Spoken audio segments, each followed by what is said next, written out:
Radhe Radhe, good morning সবাইকে। তো আজ ভাবলাম যে হিন্দির থেকে নিজের ভাষাতেই ভিডিও বানানোটাই বেটার হবে, তো তাই আর কি। তো ঘুম থেকে উঠে কাজগুলো করে খেয়ে নিয়েছিলাম জল, কেনকি হাইডে থেকে অনেকই জরুরি। তো জল খেয়ে আমি চলে গেছিলাম টিউশন। তো টিউশনে গিয়েই আমি ব্রেকফাস্ট করেছিলাম। তো টিউশন থেকে আসার পর লেট হয়ে গেছিলো, তো আমি এদিকে রান্না বসিয়ে দিয়েছিলাম। আজ মার পূজাতে গেছিলো, মানে শীতলা পূজা, শীতলার ব্রত ছিল, তো পূজাতে গেছিলো, তাই আমি লাঞ্চটা বানিয়েছিলাম। তো লাঞ্চ বানিয়ে সবাইকে দিয়ে আমিও খেয়ে নিয়েছিলাম। খেয়ে দিয়ে স্নান করেছি। তো স্নান করার পর দেখলাম মা আমার জন্য প্রসাদ এনেছে। প্রসাদ খাওয়ার পর আমি বসে গেছিলাম স্কুলের কাজগুলো করতে, যেহেতু স্কুল এখন বন্ধ ঈদের জন্য, 4-5 দিন বন্ধ, মানডে থেকে আবার স্কুল আছে আমার।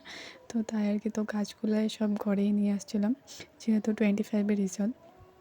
তো এটাই ভাবছি, একটা আমিও স্টুডেন্ট ছিলাম আর এখন আমিও টিচার। তো এটাই আচরিত লাগে কখনো ভাবলে। তো হ্যাঁ, তো আজকের ভিডিও এতটুকুই। বা যদি ভালো লেগে থাকে আপনার সবাই আমার ভিডিও, তাহলে লাইক, কমেন্ট আর ফলো করতে ভুলবেন না। Bye bye.